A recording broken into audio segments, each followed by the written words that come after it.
Assalomu alaykum, aziz o'quvchim. Mani kanalimga xush kelibsiz. 48-razmerdagi asos andozani ustiga bir qavat klyonka qo'yib, nusxasini ko'chirib olaman. Asos andoza qanaqa bo'lsa, xuddi shunaqa qilib nusxasini ko'chirib oldim. Ostidagi andozani olsam, mana shunaqangi ko'rinishda bo'ladi. Ko'ylakni bo'yin o'yindisini gorizontal 7, vertikal 10 cm qilib o'lchab, mana shunaqa qilib chizib oldim. O'lchagan vaqtimda mana bu burchakdan o'lchadim. Mana bu joydan chok haqqini olib tashlab, uголок qilib o'lchamadim qizlar. Mana bu burchakdan o'lchadim. Shunisiga ahamiyat beringlar, xo'p? Endi kaketkasini chizib olaman. Kaketkani chizish uchun yelkani uchidan mana bu joygacha 13 cm ni o'lchab belgilab oldim.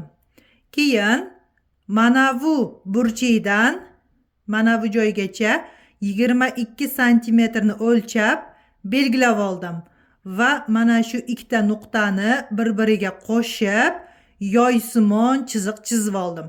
Shunday qilib, ko'ylakni kaketkasini chizib tayyor qilib oldim. Undan keyin ko'ylakni fasoni trapetsiya bo'lgani uchun bokovoyiga vatochkani mana bu o'rta chizig'iga 3 cm ni qo'shib, mana shunaqa qilib chiqazib chizib oldim. Beliga 5 cm qo'shib oldim. Shunda mana bu vatochkani tikkan vaqtimda vatochka ichkariga tortilib qolmaydi. Shuni hisobiga 3 cm qo'shib chizganman. Endi kaketkani oldiga reshotkalarni chizib olaman. Kaketkadagi reshotkalarni chizish uchun yelkasidan boshlayman. Ya'ni yelkani mana shu o'lchamlarda bo'lib chiqaman. Mana bu bo'yin o'yindidan mana bu joygacha 2, bularni orasi esa 3 cm dan qilib bo'lib olingan. Kaketkadagi birinchi kategini mana shunaqa qilib chizib oldim. Mana bu nuqtadan mana bu joygacha 3,5 cm ni o'lchab oldimda, lineykada to'g'ri chiziq chizib oldim. Ikkinchi chiziqni chizish uchun lineykani enidan foydalandim.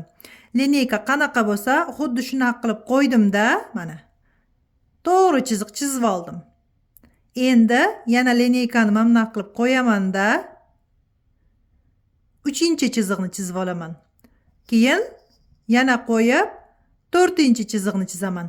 Shunaqa qilib chiziqlarni chizib olaman. Shunday qilib o'ng tomonga qarab yotgan chiziqlarni chizib oldim. Endi chap tomonga qarab yotadigan chiziqlarni chizaman.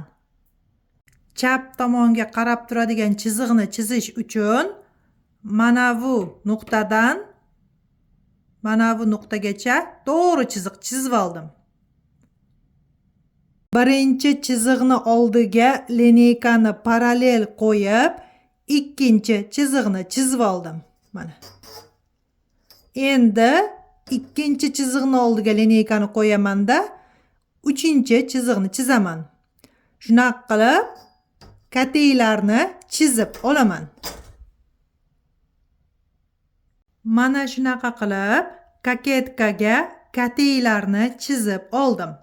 Endi oldini mana bu zgib deb qo'yilgan joyni buklovga qo'yib, klyonkaga ikkita tomonni bir xil qilib chizib modellashtiraman.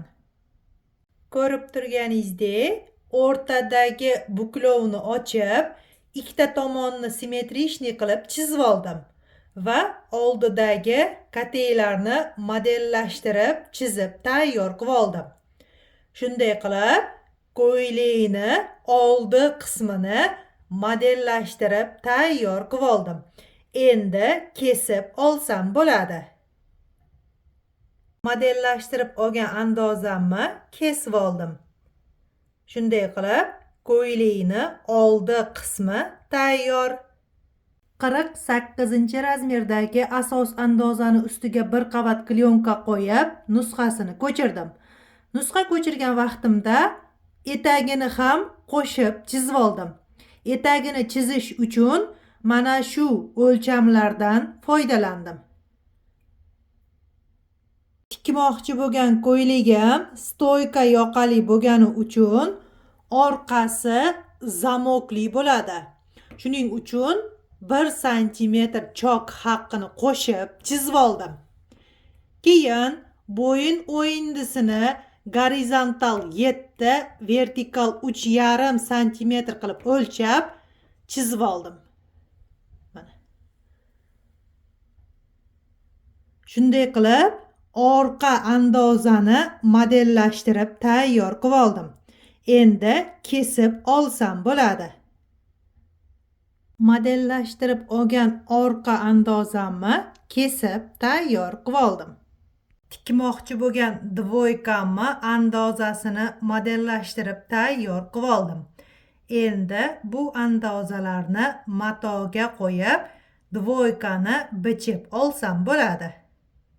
Har doimgidek villur mato bilan ishlaganda birinchi bo'lib qiladigan ishim bu chetidagi kromkasini kesib olib tashlash. Undan keyin matoni yoyib, brak joylari bormi yo'qmi shunisini tekshirish. O'ng tomonidan tekshiraman. Undan keyin qiladigan ishim bu matoni vorsini aniqlab olish. Matoni o'ng tomonidan mana qilib silagan vaqtimda bu tomonga qarab tekis, bu tomonga qarab mana g'adir budir. Demak, vorsi mana bu tomonga qarab turibdi. Keyin matoni kachestvasini aniqlayman. Bu matoni bo'yi, bu esa matoni eni. Enini qaychi bilan kesgan vaqtimda mana shunaqa qilib buralib ketyapti mana. Bu degani matoni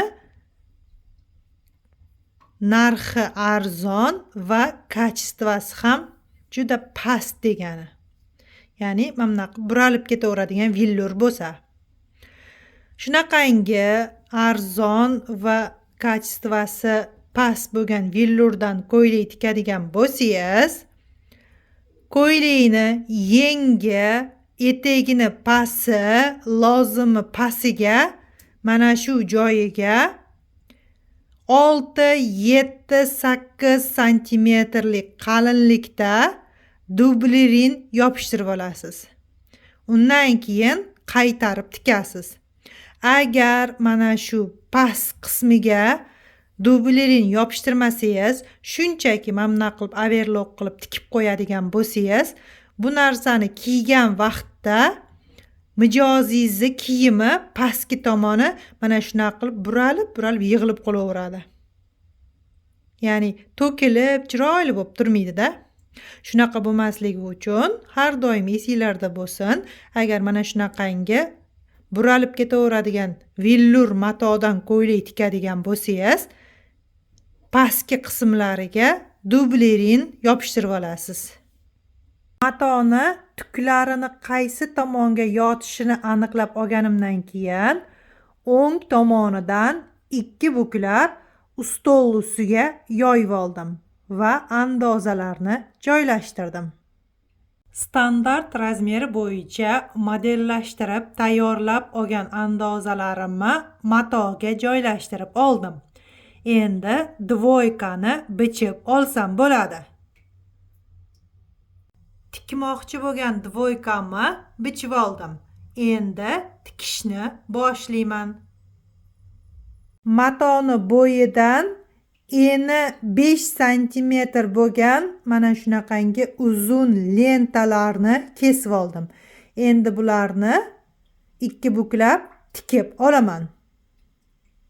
matoni vorsi bo'lgani uchun сразу mashina bilan tikib bo'lmaydi. Shunga qo'l chokida tikib oldim. Endi mashina bilan tikaman. Lentalarni mashina bilan tikib, dazmol bosib tayyor qilib oldim. Endi bu iplarni bemalol kaketkaga tiksam bo'ladi. Tikayotgan ko'ylagim qish faslida kiyilgani uchun kaketkani ostiga mana trikotajni setkani qo'yibman. Mana ko'rdinglar-a? Oddiy trikotajni setka. Shundan kaketkani bichib oldim.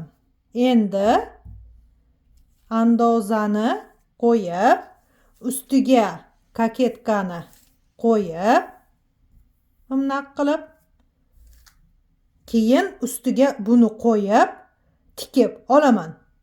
Birinchi qo'l chokida. Kaketkaga bichib olgan setkamni mana shunday qilib bulavka bilan qadab qotirib oldim. Endi ustiga ipni terib chiqaman. Iplarni birinchi mana shunday qilib qo'yib oldim.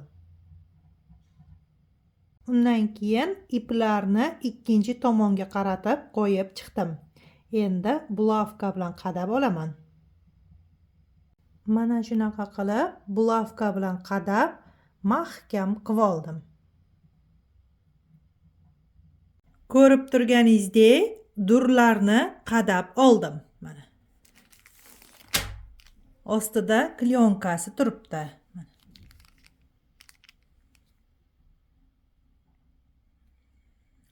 Chetlarini esa yashil rangdagi ip bilan tikib oldim.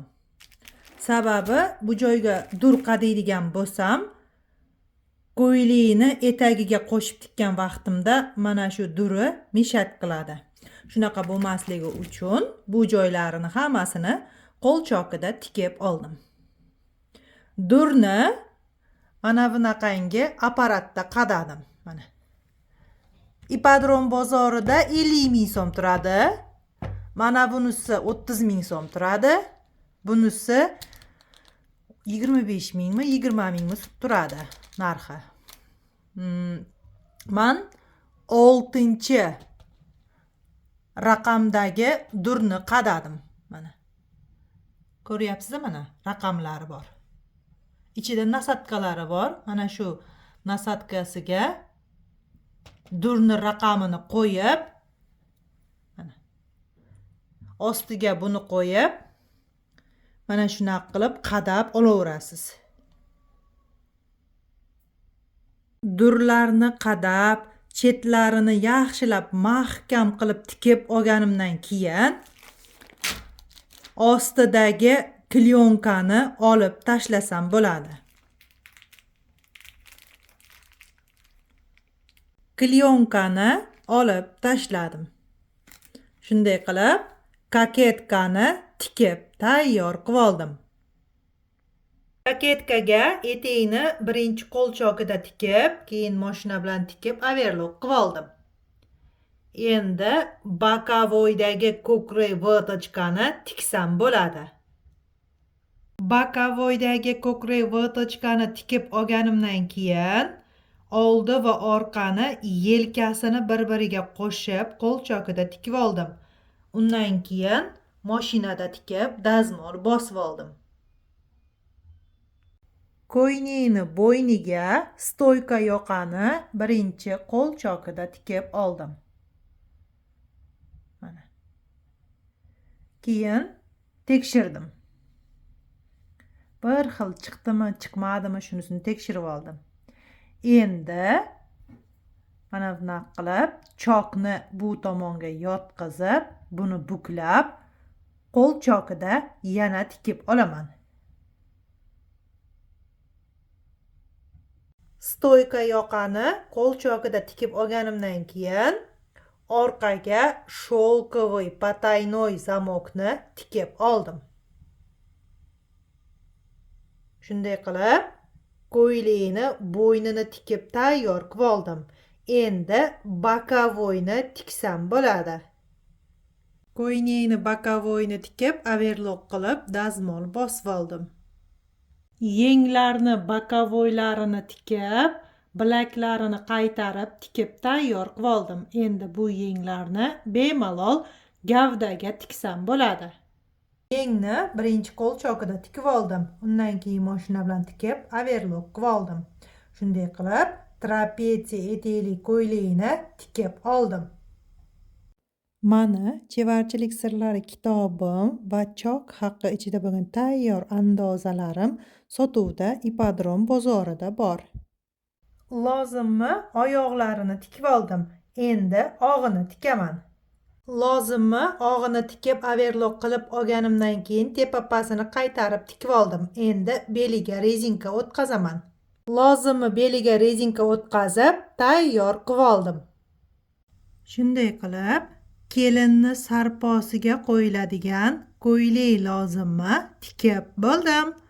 Darsim yoqqan bo'lsa, like bosib, kommentariy yozib ketinglar.